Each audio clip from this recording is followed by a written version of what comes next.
Hi every one, പുതിയ വീഡിയോയിലേക്ക് എല്ലാവർക്കും സ്വാഗതം. ഇത് ചെറിയ കുട്ടികൾക്കുള്ള ഒരു ട്യൂട്ടോറിയൽ വീഡിയോ ആണ്.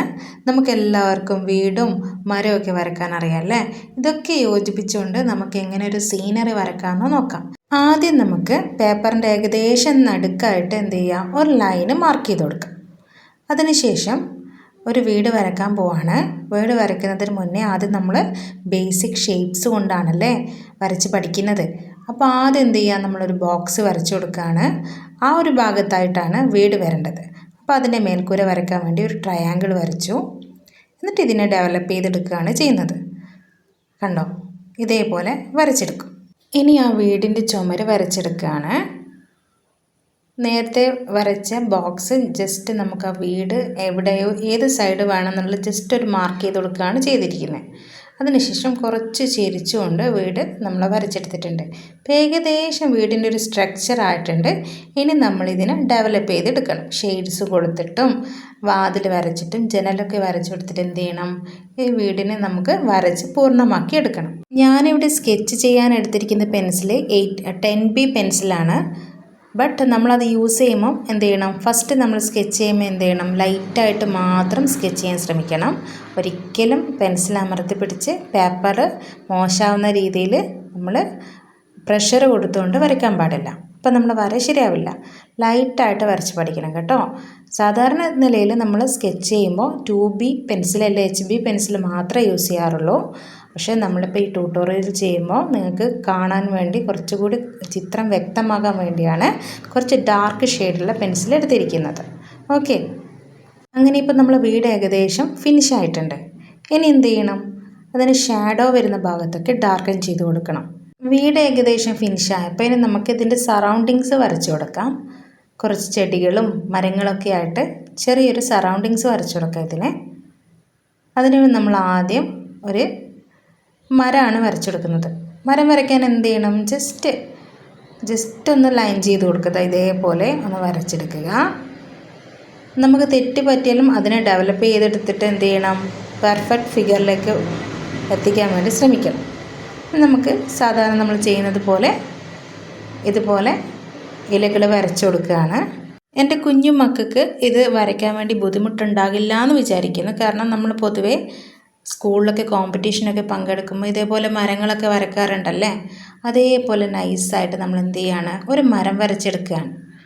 നമുക്ക് ഈ മരത്തിന് ഒരുപാട് ശാഖകൾ ചേർക്കാം അല്ലേ. നമുക്ക് ഇതേ മോഡലിൽ തന്നെ മരം വരയ്ക്കണമെന്നൊന്നുമില്ലല്ലോ. ഒരുപാട് ശാഖകളുള്ള ഒരുപാട് ബ്രാഞ്ചസുള്ള മരങ്ങളൊക്കെ വരയ്ക്കാം അല്ലേ. അപ്പം ഞാൻ ഒരു സിമ്പിളായിട്ടുള്ളൊരു മരമാണ് വരച്ചിരിക്കുന്നത്. അത് കുറച്ചുകൂടി ഒന്ന് ഡീറ്റെയിൽ ചെയ്ത് ഒന്ന് ശരിയാക്കി എടുക്കുന്നുണ്ട്. അതിനുശേഷം നമ്മുടെ വീട് ഒന്നുകൂടി ഒന്ന് ഷെയ്ഡ് ചെയ്യാൻ വേണ്ടി എന്ത് ചെയ്യാണ്, ഒന്നുകൂടി ഡാർക്കൻ ചെയ്ത് കൊടുക്കുന്നുണ്ട്. അതിനുശേഷം നമ്മൾ വീടിൻ്റെ വാതിൽ വരച്ചു കൊടുക്കുകയാണ്. വീടിന് വാതിൽ വരച്ചു കൊടുക്കുകയാണ്. അകത്തേക്ക് തുറന്ന് നിൽക്കുന്ന രീതിയിലാണ് വാതിൽ വരയ്ക്കുന്നത്. നമുക്ക് നമ്മുടെ ഇഷ്ടപ്രകാരം എങ്ങനെ വേണമെങ്കിലും ചെയ്യാം. നമുക്ക് അത് ഡാർക്ക് ചെയ്തിട്ട് നന്നായി ഷെയ്ഡ് ചെയ്തിട്ടാണ് ആ ഡോറ് വരച്ചു കൊടുക്കുന്നത്. അങ്ങനെ നമ്മളിപ്പോൾ ഡോറ് വരച്ചു. അതിനുശേഷം ജനൽ വരയ്ക്കുകയാണ്. ജനൽ വരച്ച് കംപ്ലീറ്റ് ചെയ്തതിന് ശേഷം വീടിൻ്റെ പിറകിലുള്ള കാഴ്ചകൾ നമ്മൾ എന്ത് ചെയ്യണം, വരച്ചെടുക്കുകയാണ്. വീടിന് പിറകിലൊരു ചെറിയ കാടാണ്, അതിൽ കുറച്ച് മരങ്ങൾ തിങ്ങി നിൽക്കുന്ന സ്ഥലമാണെന്ന് വിചാരിക്കുക. അപ്പം നമ്മൾ വരയ്ക്കുമ്പോൾ എന്ത് ചെയ്യും, ഡയറക്റ്റ് മരങ്ങൾ ഡീറ്റെയിൽ ആയിട്ട് ചെയ്യുമോ? ഇല്ല, നമ്മൾ ജസ്റ്റ് ഒന്ന് വരഞ്ഞു കൊടുക്കുക മാത്രമേ ചെയ്യുള്ളൂ അല്ലേ. അപ്പോൾ ഇതേപോലെ നമ്മൾ എന്ത് ചെയ്യുക, ബാക്ക്ഗ്രൗണ്ട് വരച്ചെടുക്കുന്നുണ്ട്. ലൈറ്റായിട്ട് വേണം ചെയ്യാം. വീടിൻ്റെ അത്ര ഡാർക്ക്നെസ് ഒരിക്കലും ബാക്ക്ഗ്രൗണ്ടിന് കൊടുക്കാൻ പാടില്ല. ചെറിയ കുട്ടികളൊക്കെ വരയ്ക്കുമ്പോൾ അധികം തെറ്റിക്കുന്നൊരു കാര്യം എന്ന് പറയുന്നത് എല്ലാ ഡ്രോയിങ്ങും സെയിം കളറിലായിരിക്കും. അതായത് എല്ലാം ഒന്നെങ്കിൽ ഫുൾ ഡാർക്ക്നെസ്സിലായിരിക്കും, അല്ലെങ്കിൽ എന്ത് ചെയ്യും, എല്ലാം ലൈറ്റായിട്ടായിരിക്കും ചെയ്യുന്നുണ്ടാവുക. അങ്ങനെ ഒരിക്കലും ചെയ്യാൻ പാടില്ല. നമ്മൾ ബാക്ക്ഗ്രൗണ്ട് എപ്പോഴും ചെയ്യുമ്പോൾ വളരെ ലൈറ്റായിട്ട് വേണം ചെയ്യാൻ വേണ്ടി. അതേപോലെ 2 തെങ്ങ് ഇവിടെ വരച്ച് ചേർക്കുന്നുണ്ട് കേട്ടോ. ദൂരെ എന്നുള്ള രീതിയിൽ അത്ര ഡീറ്റെയിലൊന്നും കൊടുക്കാതെ ജസ്റ്റ് ഒരു റാൻഡമായിട്ടൊരു സ്കെച്ചാണ് തെങ്ങിൻ്റെത് വരയ്ക്കുന്നത്.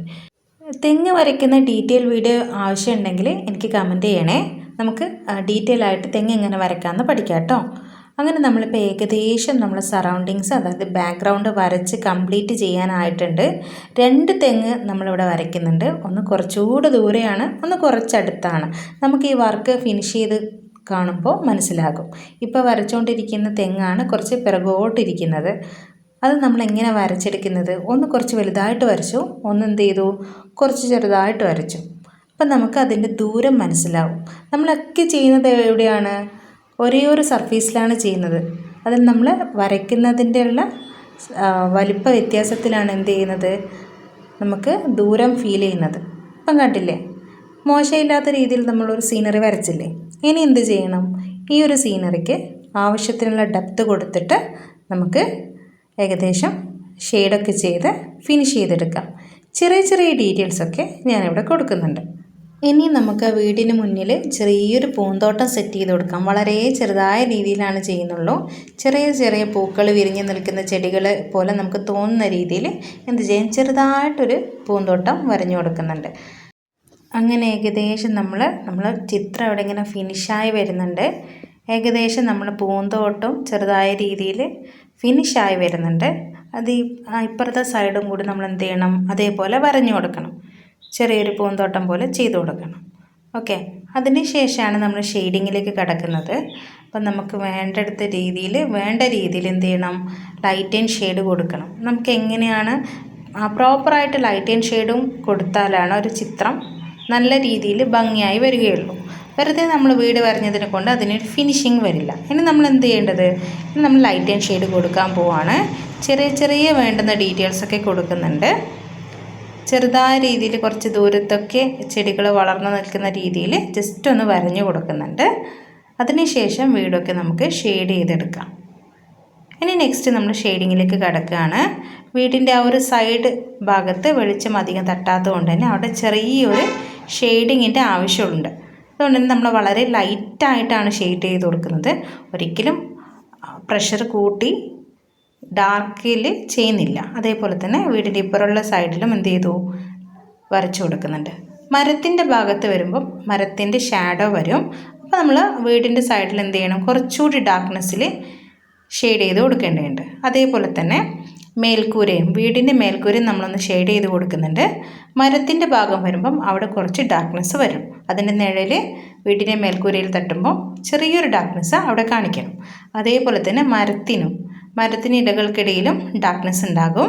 അപ്പോൾ എന്ത് ചെയ്യും, അതും നമ്മൾ ഡീറ്റെയിൽ ആയിട്ട് കൊടുക്കണം. ഇത് ഞാൻ വളരെ ചെറിയ രീതിയിൽ മാത്രമേ ഷെയ്ഡിങ് ചെയ്യുന്നുള്ളൂ. ഇനി നമുക്ക് മരത്തടിയിൽ ഡാർക്ക്നെസ് ചെയ്ത് കൊടുക്കാം, ഷെയ്ഡിങ് ചെയ്ത് കൊടുക്കാം. അതിനിടയിൽ കുറച്ചുകൂടി മരം ഒന്ന് തടി കൂടണമെന്ന് തോന്നിയത് കൊണ്ട് ഞാൻ കുറച്ച് ഡാർക്ക്നെസ്സിൽ അത് ചെയ്ത് കൊടുക്കുന്നുണ്ട്. ഇനി നമുക്ക് ബാക്ക്ഗ്രൗണ്ടിലുള്ള ചെടികൾ ലൈറ്റായിട്ടൊന്ന് ഷെയ്ഡ് ചെയ്ത് കൊടുക്കാം. ഞാൻ ഇതൊക്കെ ഷെയ്ഡ് ചെയ്യാൻ വേണ്ടിയിട്ട് 10B പെൻസിൽ തന്നെയാണ് ഉപയോഗിച്ചിരിക്കുന്നത്. പക്ഷെ നമ്മൾ പ്രഷർ കുറച്ച് ചെയ്യുമ്പോൾ എന്ത് ചെയ്യും, ലൈറ്റ് ഷെയ്ഡ് കിട്ടും. പ്രഷർ കൂട്ടി ചെയ്യുമ്പോൾ എന്ത് ചെയ്യും, ഡാർക്ക് ഷെയ്ഡ് കിട്ടും. നമ്മൾ ഏത് മെറ്റീരിയൽ യൂസ് ചെയ്യുന്നതെന്നുള്ളതിലല്ല, നമ്മൾ എങ്ങനെ യൂസ് ചെയ്യുന്നതെന്നുള്ളതിലാണ് അതിൻ്റെ റിസൾട്ട് ഇരിക്കുന്നത്. ഇപ്പം നമ്മൾ ബാക്ക്ഗ്രൗണ്ട് വളരെ ലൈറ്റായിട്ട് ജസ്റ്റ് ഒന്ന് ഷെയ്ഡ് ചെയ്ത് കൊടുക്കുന്നുണ്ടെന്നേ ഉള്ളൂ. അല്ലാതെ ഡാർക്ക്നെസ്സിൽ ചെയ്യാൻ പാടില്ല. അപ്പോൾ ചിത്രത്തിൻ്റെ ഭംഗി പോകും. ഓക്കെ, നമ്മൾ പിറകിലുള്ള മരത്തിന് കുറച്ചൊന്ന് ഒരു പൊടിക്കൊന്ന് ഡാർക്ക്നെസ് ചെയ്ത് കൊടുക്കുന്നുണ്ട്. പിന്നെ പൂന്തോട്ടവും ചെറുതായിട്ടൊന്ന് ഷെയ്ഡ് ചെയ്ത് കൊടുക്കുന്നുണ്ട്. അങ്ങനെ നമ്മുടെ വീഡിയോ ഇവിടെ ഫിനിഷ് ആയിട്ടുണ്ട്. നിങ്ങൾക്ക് ഇതുപോലുള്ള വീഡിയോസ് ആവശ്യമുണ്ടെങ്കിൽ കമൻറ്റ് ചെയ്യാൻ മറക്കരുത്.